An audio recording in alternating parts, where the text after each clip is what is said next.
All right. So, as I said, welcome to our Wireside chat for June.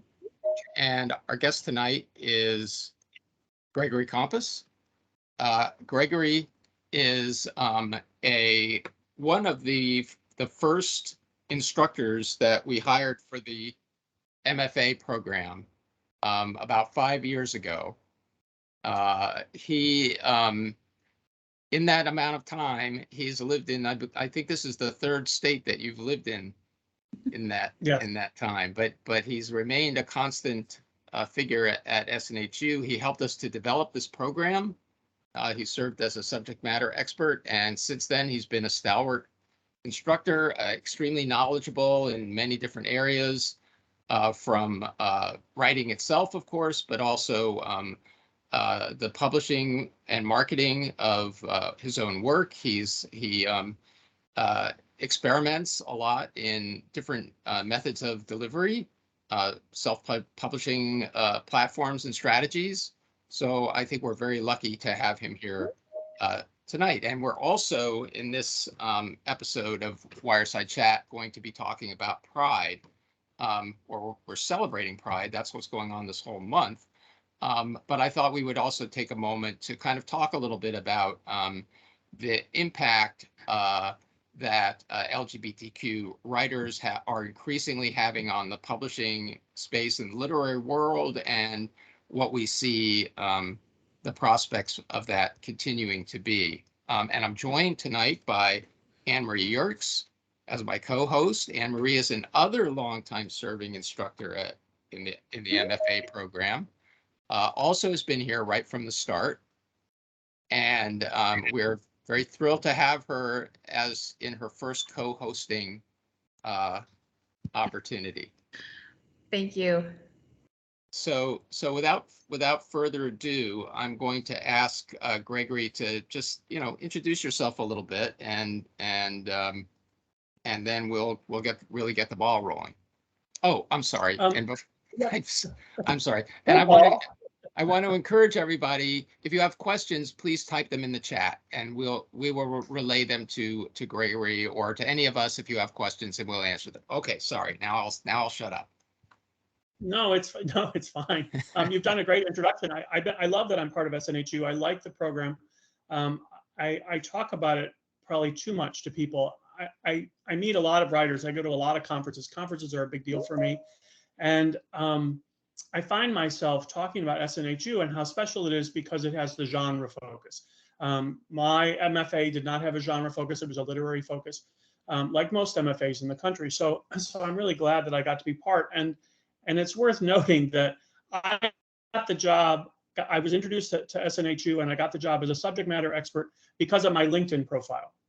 So if you don't have a LinkedIn profile, we should start right there. It's like that's the first thing you should put on your list, that you should update your LinkedIn profile. I had my resume there, and they were looking for subject matter folks, and because of the LinkedIn profile and my website, I was offered an interview, and then from the interview went from there. So I love that I've been part of SNHU from the MFA from this early place.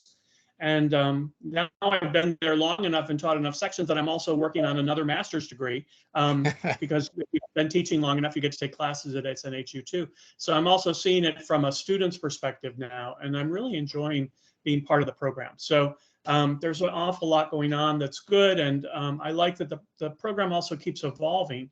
I guess I'm not really talking about myself now, but SNHU, but I like that the program keeps evolving and changing, and new elements are being added, and we keep refining things. So I love that I get to be part of that. And I love working with adult learners. I've been doing that for a very long time. I ran a large writers group in Las Vegas, Nevada, which is where I lived before I moved to Savannah, which is where I am now. And I've taught in the libraries there, and I've taught grant programs, and I've taught grant-funded programs.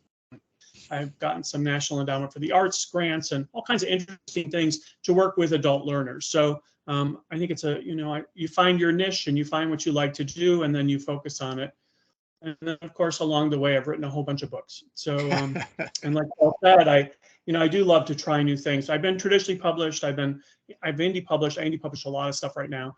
I've done all kinds of of things in between, published other people, worked on anthologies. I love the publishing industry and I love technology. So as we've been watching the internet, I've been part of it since it began practically, seeing how you could publish on the internet and utilizing the tools back before we had anything interesting like we do now. I mean, it's so easy to get involved and to publish your own work, and sometimes that's a good thing, sometimes not a good thing. But I love all of that. So yeah, I'm happy to talk about anything I do with anyone who will listen at any point ever, and that some of that's self-promotion and some of that's just enthusiasm. So I'm really glad to be here and be part of the Pride celebration as well. So I've been with my husband for 22 years, so I think I qualify as a proud gay person. I don't know. But in that span of time, both as a gay person and as a writer and a gay writer, you must have seen many changes in the receptivity of the publishing industry, especially in the mainstream publishing industry, to LGBTQ writers and not just writers, but I mean open. Obviously, there's always been many LGBTQ people in the publishing industry, but it seems like as it opened, more people came out of the closet in the so-called real world. The same thing was happening in the publishing industry. Absolutely, I do think we're still underrepresented just in general. People, well, whatever your letter is, LGBTQA++, right? I mean, whatever your letter is, we remain underrepresented, like a lot of other groups. Where things are changing, but they haven't changed very fast. My very first book that was published was 50 Fabulous Gay-Friendly Places to Live. And that was published in 2005. And at the time, it was leading edge. It was the very first time anything like that had ever been published by a mainstream publisher. It was part of the 50 Fabulous series. They had 50 Fabulous Places to Retire, 50 Fabulous Places to Raise Your Kid. There might have been a few others. And they decided to add the gay book. And when I was first invited to do a book proposal for that, the live part wasn't part of the idea. It was really 50 Fabulous Gay-Friendly Places. And then when I submitted my book proposal, they said it was too gay. So yeah, about a gay book, right? And it was too gay, but I got it. And I had sort of camped it up a bit in the book because I thought that's what they might be looking for. It was not. And I asked if I could do a second proposal, and they didn't have anybody else that had turned anything in interesting to them. So I did a second proposal that was less gay, and a little more just the facts, ma'am, kind of a presentation. Yep. And it was approved. And I wrote this book, this 130,000 word book in 6 months, because that was my deadline for that first project. And it was published. And this is really before the internet became what we know of as the internet, as a resource for things. In the 20 years ago, it was really just a random place of websites. And it was really scattered, and there was no focus, and there was no internet 2.0, 3.0. None of that had happened. There was no social media. I mean, this is at the beginning. My book came out with a CD in the back that was searchable. And that was cutting edge at the time. And that was leading edge at the time. And my book did very well with libraries, so it went into a second printing, and it was a leading edge publication. And there's I love this story because we've used it as a joke with everything else I published since then, my husband and I. So a group of us from I was living in Nevada at the time, and a group of us had gotten a booth at the Nevada at one of the county fairs. It wasn't the state fair, it was the Clark County Fair. And we had gone in together and to promote our work. And we had, I don't know, about 8 authors with about 15 books. And we paid, we all chipped in, and we purchased this booth, and we worked in shifts. So whoever was there manning the booth got to put their books on the front table, and everyone's else books were on the back table. It only seemed fair, right? Because you're there doing the work. And there was a group of 2 women walking a group of school children past these booths to the entertainment tent. And in a very loud stage whisper, the woman said, the word gay is right in the title, right in front of all these children. And so that's become sort of our joke, that the word gay is right in the title for a lot of my work. And I've enjoyed, I don't know who that woman was, but I really appreciate that I got the moniker from her. All these years later, we still laugh about it. But it was leading edge and unheard of, and books like that just didn't exist. And of course, now that they didn't go into another reprint, they used to update those books every 5 years, and they stopped because the internet now, you don't need books like that to search for places that are safe and friendly. You don't, you can just do a search on the internet, places to raise your kids, places to gay-friendly cities, that sort of thing.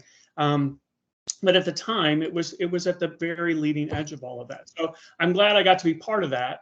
And it did well in the library. So the book went into a second printing, which was kind of cool. And to be fair, I made very little money off of it. So very first book contract, mistakes were made, and that's how that goes too. So at one point I was making more money from my Amazon affiliate link than I was actually in royalties from the book. But the book remained a bestseller on Amazon for 10 years. Wow. Yeah. Yeah. And then the last 5 or 6 years, it was because of the resale market. So the author gets no kickback from resale. When someone sells a used book on Amazon, it goes into the ranking, but the author doesn't see anything from that beyond rankings. So, yeah. Anyway. Yeah. No, I feel like there's so many questions that I could ask just based on that one story. What the one that occurs to me is like, here's something that happened like 20 some years ago, and that this woman is scandalized by the presence of the word gay in the title of your book, and feels that it's a danger to the children who are walking by. And in a way, we kind of, we laugh at that, how far we've come. But at the same time, and this is what I was alluding to earlier, it almost feels as though there's a very powerful backlash that's building right now that is more or less articulating that exact same worry, that children should not be exposed to whatever, whatever's socially, whatever has made a degree of social progress, they're against it.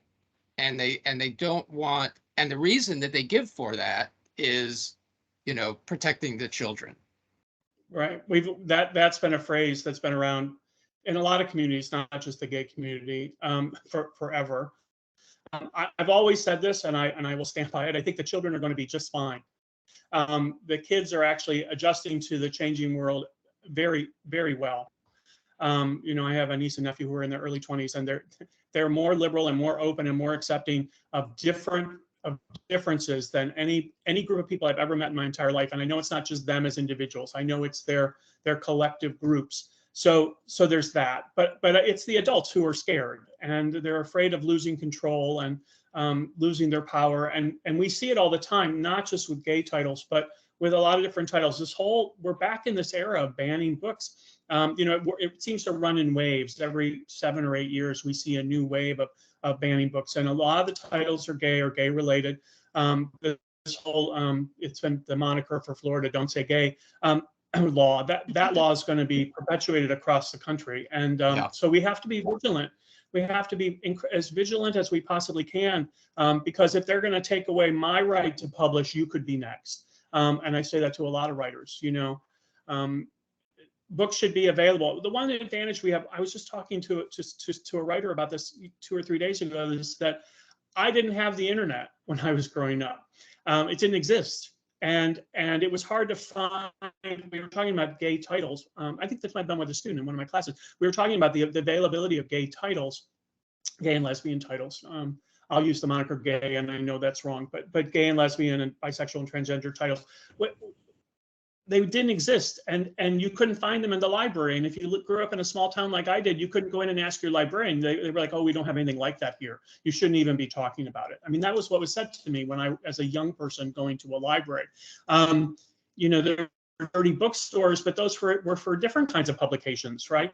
So there was just, right, and almost all the gay characters in early literature and movies all die in the end, because that's the tragic ending that they should have. So there very few gay characters being represented in a positive light as I was coming of age. And young people today, all people today, not just young people, have access now because of the internet. And because of Amazon, I love Amazon. People are kind of negative toward Amazon, but I love Amazon as a clearinghouse for so many works that you can easily search for a book and find it on any topic you want. You can search the internet for lists of books that represent you, whatever you might be. And there are books available now. Some of them aren't well written, but they're there. And you have access in a way that when I was growing up in the 60s and the 70s didn't, in the 80s and the 90s, I mean, it just didn't exist. If you didn't live in a big city, there was no access to a bookshelf full of gay literature. I mean, there just wasn't. Bookstores didn't care, you know. I remember so we have that now. Oh, I'm sorry to interrupt you. I lived in Washington, No, D.C. when I did my MFA. Are we having microphone issues? Sorry. Can you guys hear me? Yeah, we can hear you. Oh, okay. We can hear you. Yeah. And I remember the Lambda bookstore, which was an excellent bookstore. I think it's still there. I'm not sure. Maybe somebody knows. But that was my first experience, like really being able to read literature that was specifically gay with gay characters. And I remember a book called Stone Butch Blues. And I can't remember her last name, but her first name is Jess. And I remember reading that book and being so blown away. So if anybody's looking for a great book, and then I actually got to meet her at Lambda a couple of years later and talk to her in person. So, and I did want to ask you, Gregory, like if we were to do like a historical, like look back at gay literature, what would be something that stands out from the past, like maybe from the 20s or 30s, 40s, that would be like a quality thing to read? Yeah, Ruby Fruit Jungle remains one of the best lesbian books. And it's been banned multiple generations have banned it. I love anything by Hollingsworth, but that's really doesn't get you. He started publishing in the late 70s, the 80s.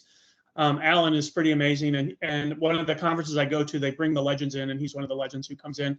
The Lure by Felice Picano, also from the 70s, was leading edge and tradition. Almost everything was traditionally published, which is also an interesting thing to these smaller publishers. Felice Picano is worth looking into from a historic standpoint because he and some of his friends started a publishing firm and published a lot of queer titles that would have never gotten published and distributed them. So he's very big in our history. There isn't a lot that I'm aware of. There are some books, but there isn't a lot that I'm aware of from really before the 70s.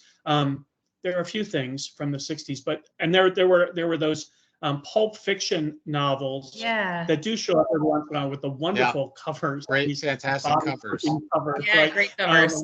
Handsome gay men together and things like that. They're very hard to find from a traditional standpoint, even from Amazon or eBay or something. But sometimes there are still a lot of used bookstores around the country, and those are places where you can often find those because you know what happens to books when you die, they get donated to used bookstores and Goodwill. So sad, but that's what happens to our libraries. And so you can often find them in the used bookstores. And those I don't have titles for off the top of my head, but they're wonderful titles. They're very almost a little bit hitting the nail on the head in double entendre, and they're just really wonderful. And so a lot of that's from the pulp novels are probably from the 50s and the early 60s, I would say. There are a couple of I'm sorry I didn't. You never know what you're going to talk about, and so but there are a couple of really good books on gay historic literature and banned books that a lot of these titles fall into. So that would be if the history of publishing is something you're into, there are some resources out there, and I'm happy to find them. If people want to email me, you can find me pretty easily, and I'll be happy to give you a list of a couple of those as well. I just don't have them right in front of me tonight, so that would be great. I'm going to get to one question that a student has posted, and then we can get back to our discussion as well. But this is from Cassandra Gherkin, who wants to know: is it true that if you want to traditionally publish, that the publishers don't want you to be indie published as well? I've met a lot of publishers and agents with my conference work. When I was in Nevada, I was part of the Las Vegas Writers Conference for a number of years.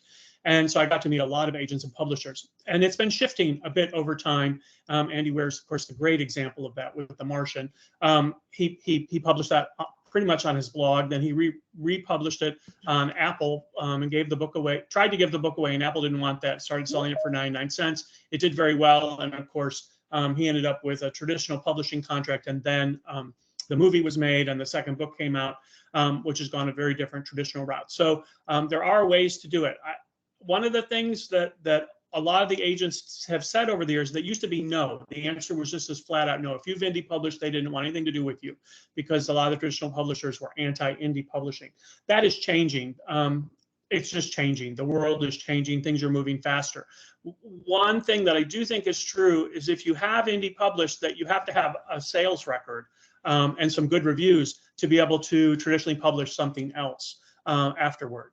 If you publish something and you have no reviews and you have no sales numbers, their attitude is going to be, why would we want to traditionally publish you if you didn't do the work you needed to do on an indie publishing standpoint, which is a little harsh, but I think, there's some truth to that. If you have a big following, it depends on what you're writing too, but if you have a big following already, if you have a lot of Twitter followers or Instagram followers or TikTok is big right now.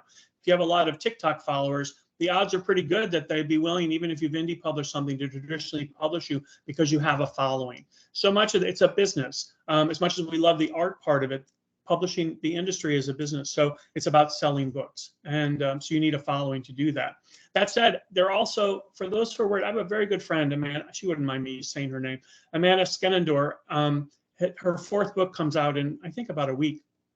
She writes historic fiction, historic women's fiction, and she's traditionally published. I helped work with her on her first book as part of the writers group. She's a straight writer, but that's okay. We like her anyway. And her first book came out and it didn't do very well, but she had a contract for 2 books. And her second book came out and it didn't do very well. Her third book came out and she won a library award and did very well. And then her other 2 books have picked up, right? Backlist. Once you find a reader, they read your backlist. And book 4 is about to come out, and she's got some momentum behind her. So there are still, because I know that this has come up a lot, whether traditional publishers are willing to invest in their writers, and they absolutely are. If they like you and they like the work you're doing and they like the niche that the box you found yourself writing in within a genre, they're willing to put time into you. And Amanda's a great example of that. She's a good writer and she chooses these interesting subjects and historic, right? So she does interesting things. Her book that did well was on leprosy, an old leprosy camp in Louisiana. And we used to send lepers to internment camps, basically, in America. And she got a notice by the who's the top medical person in the country? Oh, the Surgeon General. Surgeon General.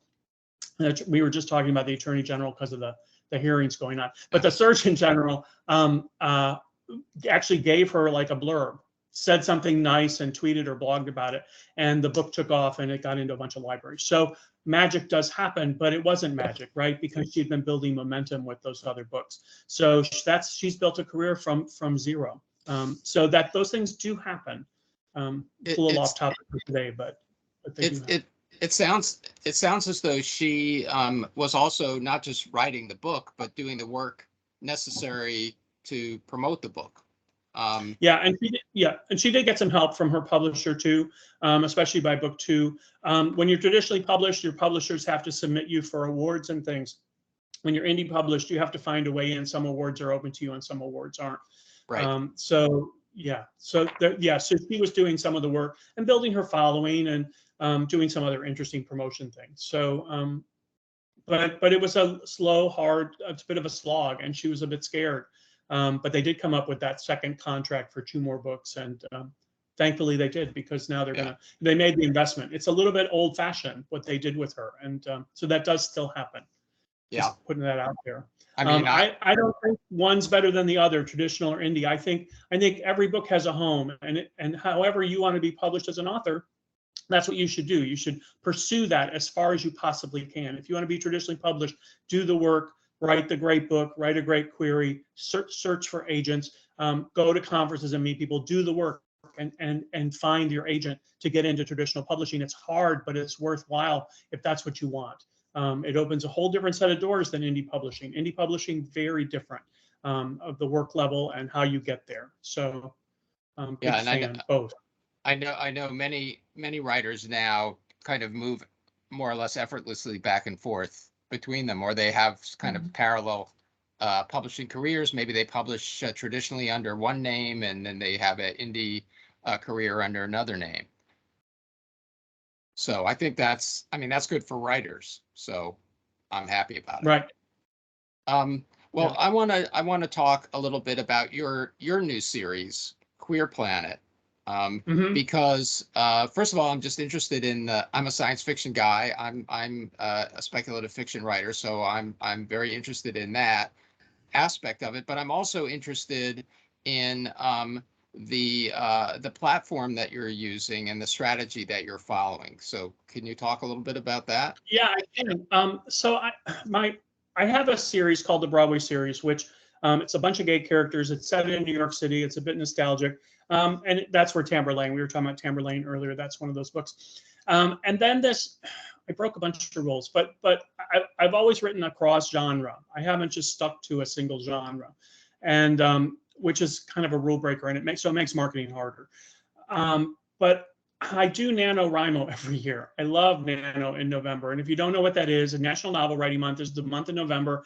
It's a free event that happens, and you write 50,000 words in 30 days. And I've been doing it for, I don't know, 15 years. I've not from the beginning. It's been around for 21 or 22 years, but I've been doing it for a long time. And I've gotten Tamberlane came out of that. Many of my books, the first draft came out of NaNoWriMo. And I am a traditionalist. So I open a blank page on November 1st without a plan. And I pants my way through a novel. That's how I work. And then I go back and my revision involves an outline. But anyway, so I opened my document on November 1st, and this character was in a space pod somewhere on a planet. And that's where it came from. I broke the rule. You're never supposed to start there are all these rules, right, that exist but don't exist. You're never supposed to start a novel waking a character up. That's like forbidden, right? It's exactly what happens because it's the only way it can happen. He wakes up on this new planet in a new environment, and everything about it is new. From the way he feels, and he wakes up in this chair encased in plastic, and they're in these pods, which are actually like little houses, which I'm fascinated by the whole little house thing. And he wakes up and there are 20 of these pods, and they get outside and there's 20 men, well, 19. One of the guys didn't make it. And they have to figure, they're on a new planet with two suns. They know they're on a new planet because there are two suns. I break that rule too, right? Everyone's so tired of the two suns and it never happened, right? In science fiction, but there it is, right? Because I'd always wanted to do it, and the atmosphere is green, and all of a sudden I'm in a new world, and that was how that started. And I wrote it really fast, and it was right before the pandemic, and we had just moved to Georgia, and I didn't really have a connection or a community, so I spent a lot of time writing. And I started a new writer's workshop space. I'd always wanted to open a space, which had just started to do well before the pandemic, and then it crashed and burned because we were all in our homes for a year and a half. So anyway, so I had a lot of time to write, and so I wrote 4.5 novels very fast, a couple 100,000 words, very quickly. They came out basically fully formed, and I just followed their journeys. And there are plots, and there's conflict, and there's things happening, but basically, and the novels follow ship 1, ship 2, ship 3, ship 4, because every book starts with a new ship arriving or not arriving. We've hit one where the ship does not arrive, which is good because it's a lot. And I had always wanted to write a big saga with a lot of characters.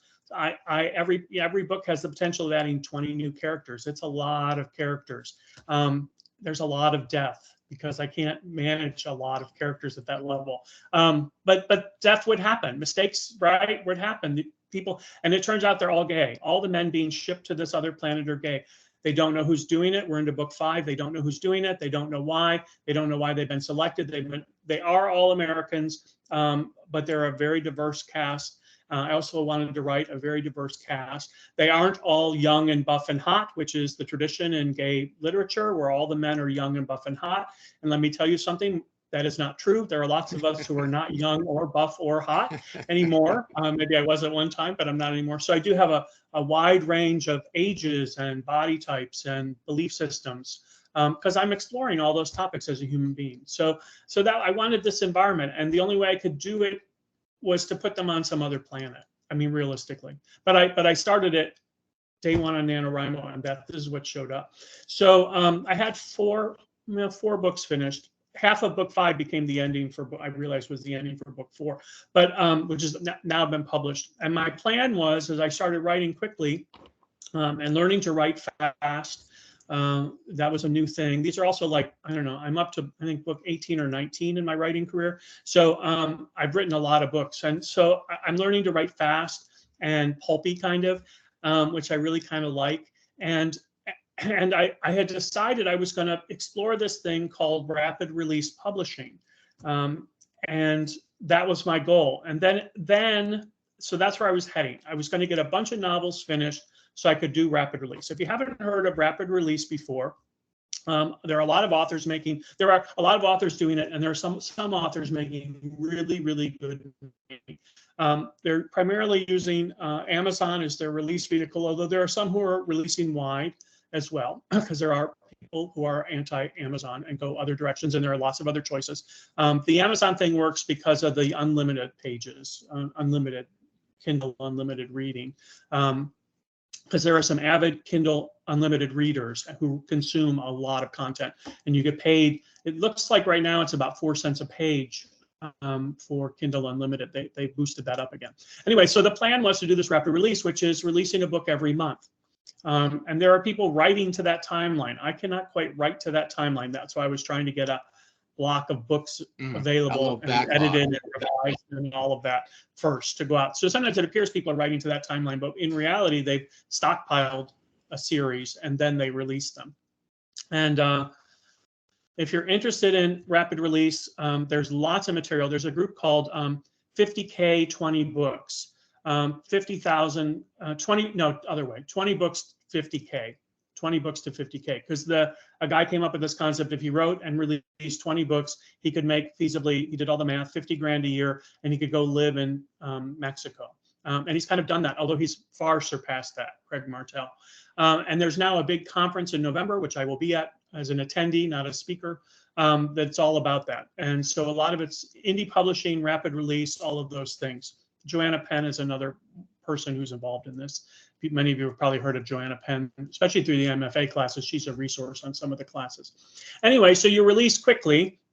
You do all kinds of marketing related to it. You have a quick backlist of new books, and basically you drive people into book 1, and hopefully there's read through. And the one thing I will say is I've made more money on Kindle Unlimited reads in the last couple of months than I ever have before. I am seeing read through on the series. And I'm about ready to start doing the next level of promotion on book 1. But before I released all of this, Kindle Vella came out. And I decided to try, I don't know if you're familiar with Kindle Vella, but they're releasing basically chapters. It's a serial release of books. So since I had all this material, I thought I'm going to try the new thing because I love to try the new thing. And on one side, the good thing is I love to try new things. On the other side, as an early adapter, the audience usually isn't there yet. And I get a little frustrated that we don't have audience because it's a brand new thing. And Amazon did not do the level of marketing they had sort of promised the early adapter authors. But there are some people making incredible money, I mean, 100 grand a month money. Wow. Romance writers, the romance writers are doing very well on Kindle Vella.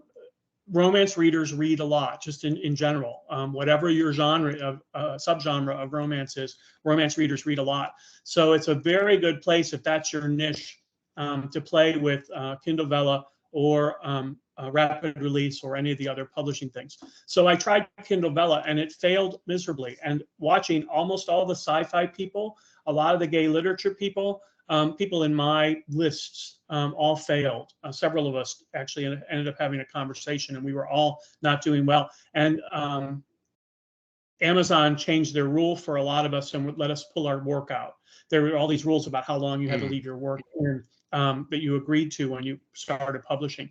But because so many of us were doing so poorly, there were so many of us who wanted out, they let people out without any penalty, which I give them credit for because they didn't have to do that. But a lot, the writers who are doing well there are doing incredibly well. A lot of those writers went in with followings, big followings to start with, but they're doing incredibly well.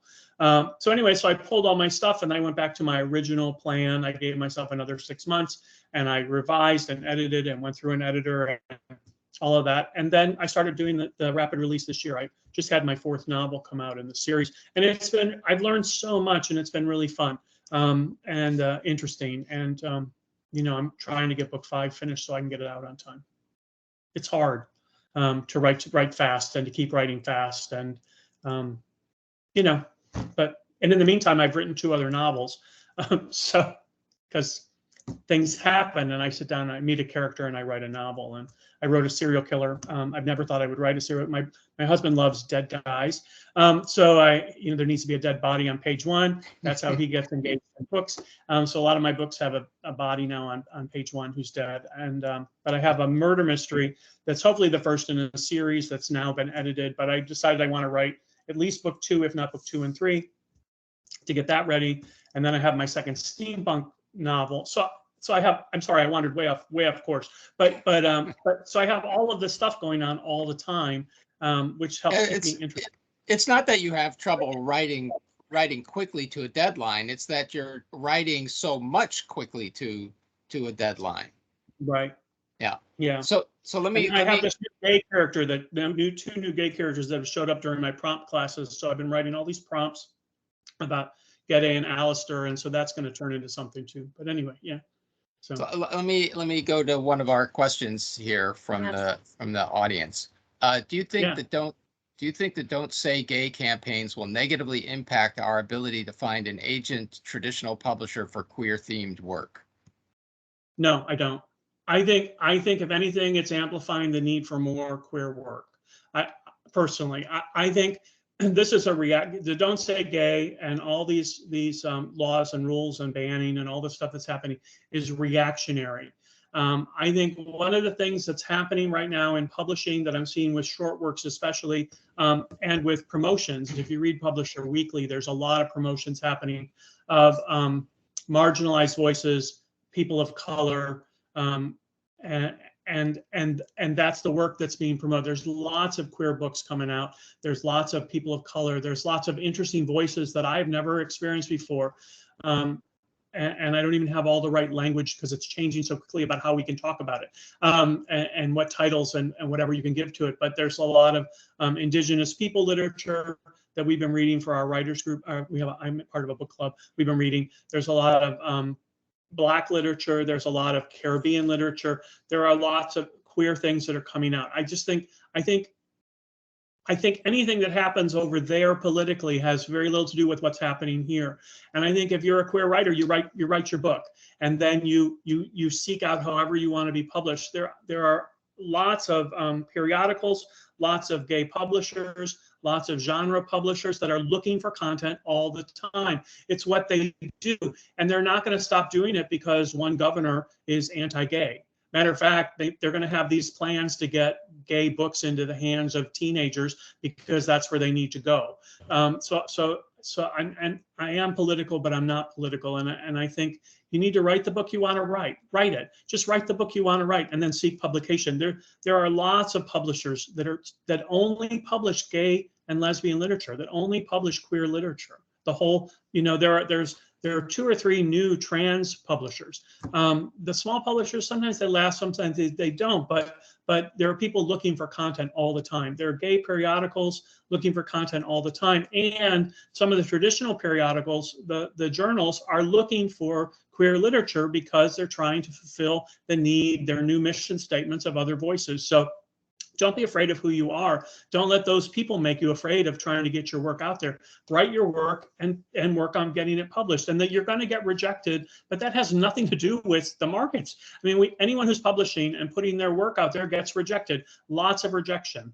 I get a rejection from the Paris Review at least once a month. And do you know why that is? Because every time I get a rejection I really want to be in the Paris Review. So every time I get a rejection from the Paris Review, I send them the next thing. It's already written and edited and revised and ready to go. As soon as they know me, I'm sure that like, oh, the guy with the green ink. I always send them in envelopes with green ink on the outside. Oh, the guy with the green ink is back. You know what I mean? So I hope they think that about me, and I get the little tiny they don't, they do old fashioned snail mail submissions still.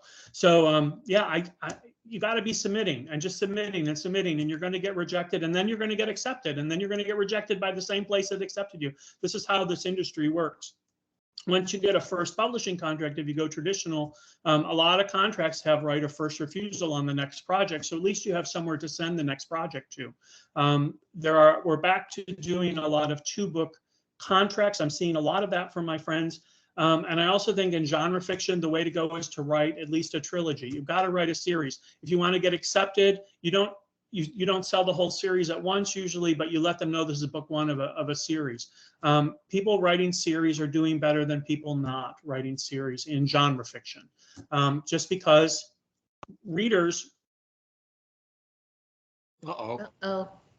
Well, Oops. hopefully Gregory will be back. In the meantime, Questions. yes, I'm going to answer one of the questions here that I feel equipped to answer, which is when you go to conferences, should you bring a work with you for agents to review? And the answer to that is no. You don't want to be schlepping a manuscript around with you to a convention. If you have the opportunity to talk to an agent, what you should have prepared is a pitch. You should be able to talk eloquently and compellingly about your novel. He's back. Yeah, and under any circumstances, if you meet the agent at a bar, if you happen to be in an elevator with them, hence elevator pitch, and that's what I very strongly recommend. We thought he was back. Yeah, I thought he was back.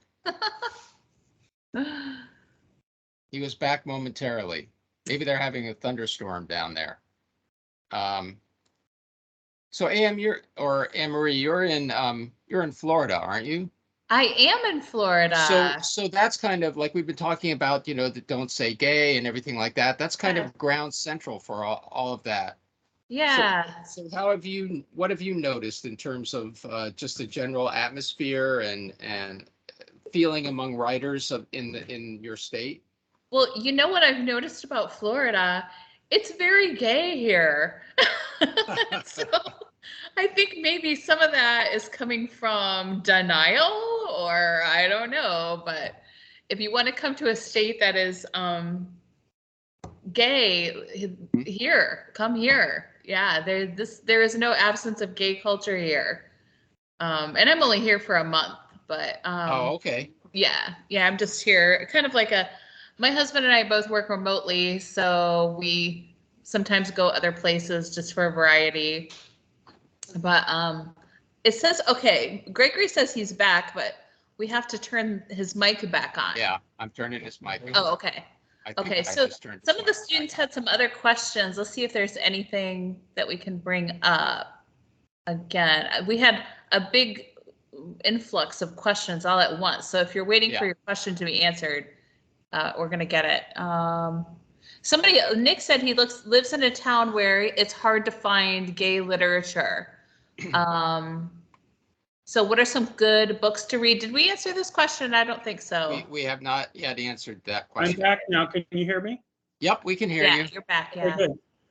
So my recommendation for literature is our libraries. But if you don't have a library in your town, Amazon is a great resource. And if you just go for gay lit, you're going to find all kinds of classic stuff. I like Forster. I like Andrew Holleran. I like Felice Bacano. They're all sort of classic places to go. There are, and I'm happy to share lists of other books too. I don't have a full list of books in front of me, but I think Amazon is, it's a great resource. Doing a search on Goodreads for gay literature, another good resource. Doing searches for genre now. There's lots of books available in genre that, 20 years ago there weren't books in genre available as much. Sci-fi a little bit, but not much. So, but now there are. So I think that's kind of the way to go. Once you find an author that you like, support them. I also think, using libraries, Hoopla is really great if your library has a Hoopla or one of the other digitals, because you have an access to a much bigger library than you would from their shelves. So if you're a member of if you have a library card, most libraries now are part of the digital world, and you can join, and then through there, you can find lots of books and literature based on search engine stuff. The nice thing about those is that the authors actually do better financially than they do when you take a book off the shelf of a physical library.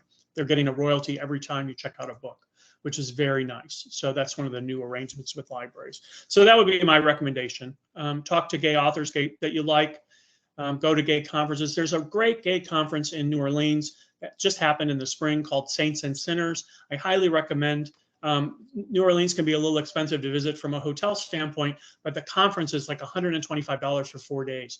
So it's really affordable. They have great sponsorship, and all the legends come year after year. So it's a great way to hear new titles, meet new authors, have the experience. Highly recommend Saints and Sinners in New Orleans. Not the restaurant, but the conference. So, yeah. Nick has posted a question, and she asks, having had LGBTQIA plus pieces published and being new to the publishing scene, how does one handle being harassed by anti-gay press? And do you, I've never been harassed. Yeah, I know that it's, there are like targeted harassment campaigns that take place on Twitter and other social media sites. I wonder if that is what you're referring to, Nick, or are you referring to like something more, I don't know, less internet based than that?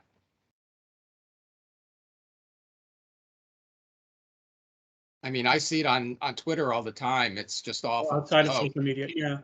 I was raised in the early days before social media, of course, and there's an old phrase that no press is bad press. Even the harassment stuff, actually from a marketing standpoint, potentially gets your name out there and sells your work. Personally, I did have a little bit of harassment when my first book came out, but my publisher actually did a pretty good job of protecting me from the letters and stuff, although I know there were some. But I think you ignore whatever you can. You don't respond. Bullies hate when you don't respond. They just hate it when you don't respond. I have been bullied in the publishing world a little bit by other authors, for me, it's you stop the conversation. There are haters out there, and you just have to accept that there are haters, and then you move on. It's hard sometimes, but you find it. I also think it's good to have a support group of some kind. I have a couple of small critique groups that I work with, one of which was through the Gay and Lesbian Center that I started in Nevada. We still meet online through the pandemic, and we support each other, and we talk about things, and we use profanity, and then we move on, right? It's part of the industry, and it isn't just queer people. I think we all publish, and there are haters. I've gotten some horrible 1-star reviews on Goodreads and things, and that's just part of the journey. The person didn't like the book, fine, we move on. We have to just have a little bit of a thick skin and move on, so long as it isn't a physical threat of violence. And I think a physical threat of violence, you alert the authorities, and hopefully they'll be supportive. They aren't always, but hopefully they will be. At least there's a record of it. So right. I mean, that's my nudge. We've got about 10 minutes left, and I want to get to the subject that you had suggested that we discuss a little bit, which is making the transition from working in short form fiction, writing short stories, submitting short stories, to working on a novel and putting yourself in that frame of mind. Yeah, there was a book floating around. One of the other professors asked about 2,000 to 10,000 by Rachel Aaron, I think it was. And I read it because I thought it would be related to this topic, and it is not at all related to this topic.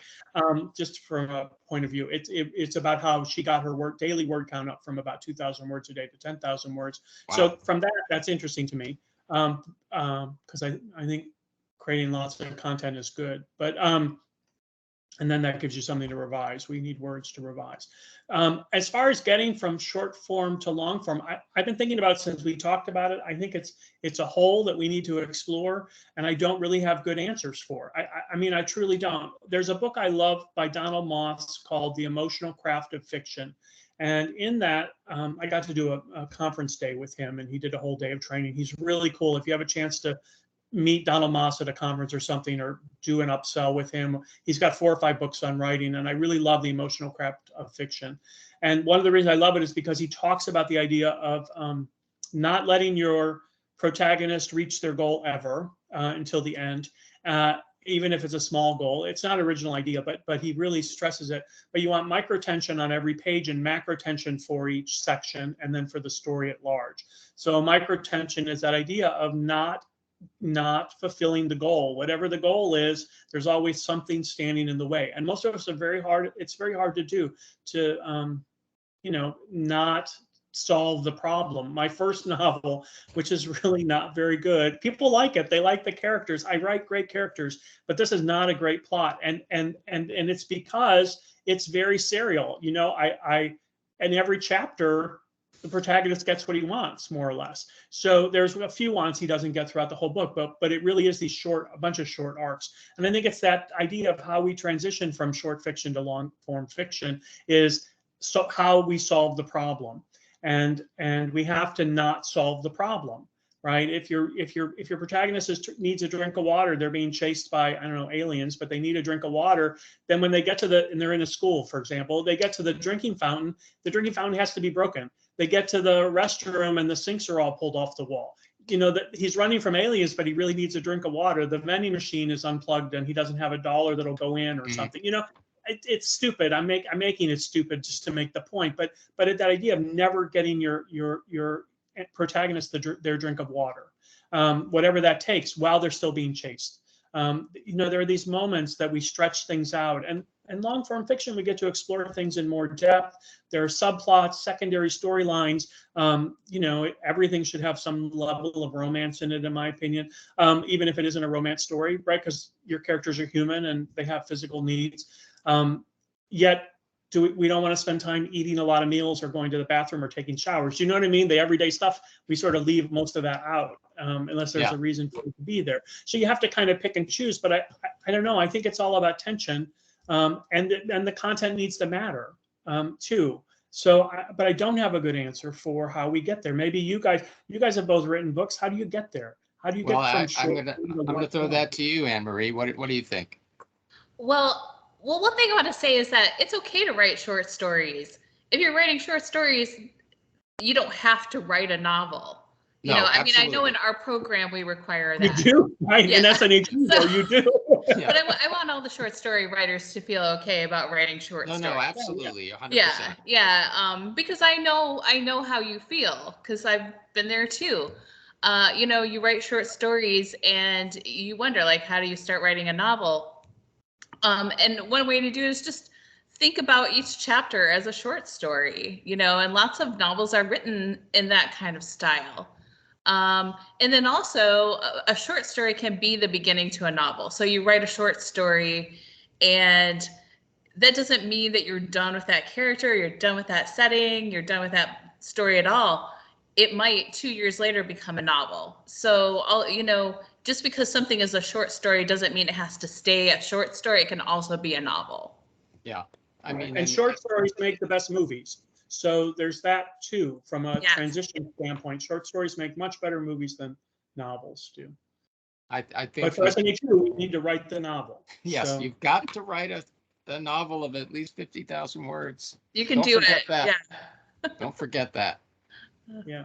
So I do think it's you can use interesting tools. I think I'm becoming a fan of Save the Cat. That tool for screenwriters, and there is a novel version of it, but I think the screenwriter version is actually better. And it's a great book. It's a great resource, and it talks about the idea of creating 40 scenes for a screenplay. And I think from a novel standpoint, that's a very good idea, because 40 scenes gets you roughly to 50, 60,000 words. if you do the math, right, you write 2,000 words per scene or 1,500 words per scene, and that puts you into your 60 to 80,000 word goal for most fiction these days is 60 to 80,000 words. So I think looking at that and looking at the power of scenes and then the tools that screenwriters use, we all have watched a lot of television and movies. We've consumed that. It's in us. We know how to tell stories, but learning how to break it down into those beats, I think that can be very helpful. This coming from a pantser. I pants everything first and then I outline after. But I think that's a great tool for learning how to kind of frame a story. And if you read the book, or the audio is great because you get to listen to him read his book to you, and talk about what he's working on. And so I think that's a really good tool for learning how to go from shorter form to longer form. Right now, that's my tool.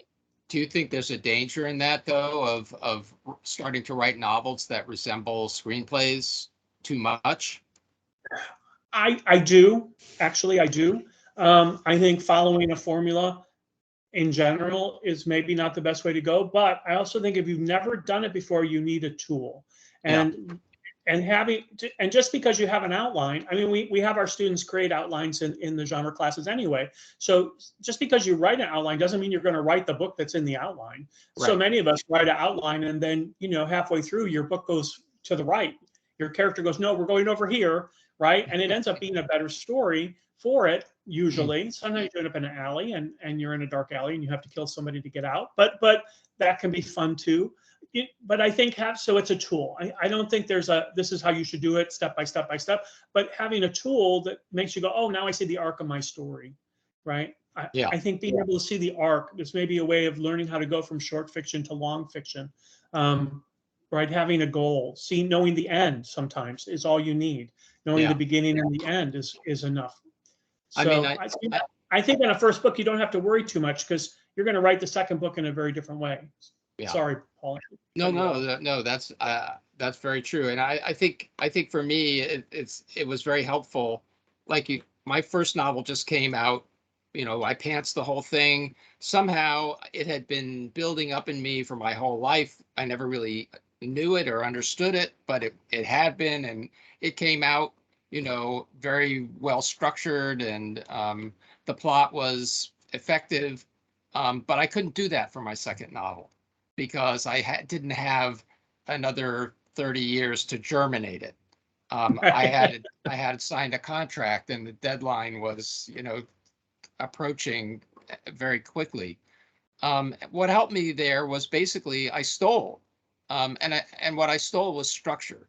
I looked at other books and movies that I liked and that I felt were really effective, and I pulled structural elements out of them. Like, you have at a certain point in the novel, you have a scene that does X or a scene that does Y. You want to have this turning point or whatever located at a certain point in your second act, something like that. And I was able to stitch together a structure out of, the carcasses of books and movies that I kind of,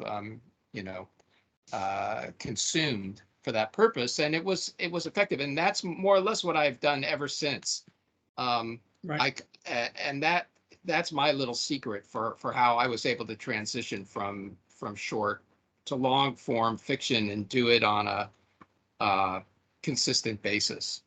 Because I still don't know how to do it. If I didn't have like those training wheels or that support system, I don't know what I would do. Right. I love the hero's journey. It's a great tool.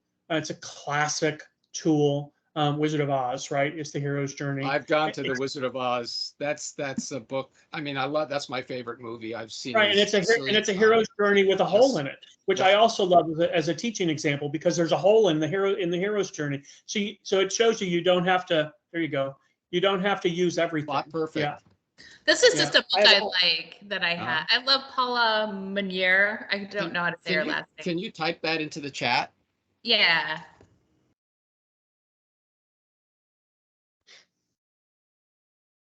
And all the things you talked about are in Save the Cat, Paul. Okay. All right. I've been resistant to it, but I guess I need to break down. I have been too.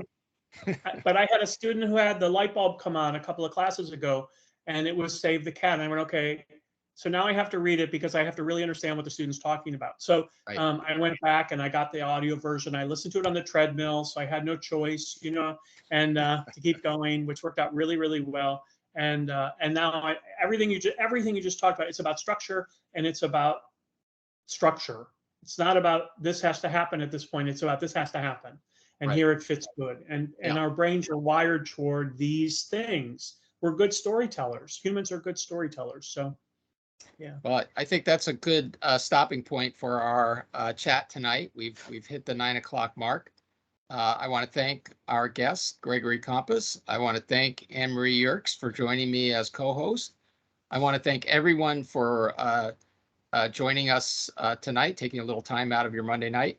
Our next chat will be the second Monday of July. I have no idea what date that is, but we'll be here nonetheless. Guests to be announced. I wish everybody a great night. Thank you. Good Bye, night. everybody.